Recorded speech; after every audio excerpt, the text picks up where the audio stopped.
దివాళీకి ఏం వెరైటీస్ చేసుకున్నారు?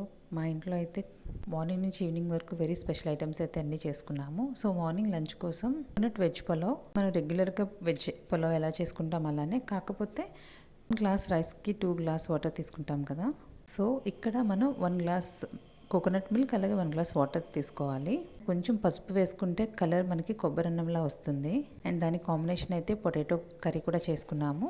వెజిటబుల్ పులావ్లో ఏ మసాలా వేసుకుంటామో అన్నీ వేసుకొని కొబ్బరి పాలతో మనం కుక్ చేసుకుంటే వెజిటబుల్ పులావ్ చాలా బాగుంటుంది. అండ్ దాని తర్వాత ఈవినింగ్ అయితే దీపావళి సెలబ్రేషన్స్కి పొంగడాలు అలాగే శనగపప్పు గారెలు అయితే కొంచెం హెల్దీగా మైదా కాకుండా గోధుమ పిండి బియ్యం పిండితో పొంగడాలు, శనగపప్పు గారెలు కొమ్ము శనగలతో చేసుకుంటే ఇంకా బాగుంటాయి. దీనిలో అల్లం, పచ్చిమిర్చి, ఎండుమిర్చి, కరివేపాకు, ఉల్లిపాయలు, జీలకర్ర ఇవన్నీ మిక్స్ చేసుకొని మనం వడల్లా వేసుకోవటమే. పొంగడాల్లో బెల్లం, కొంచెం ఎండు కొబ్బరి, యాలకుల పొడి వేసుకొని మనం పొంగడాల్లో వేసుకోవాలి. సో ఇవే మా దివాళీ వంటకాలు. Thank you.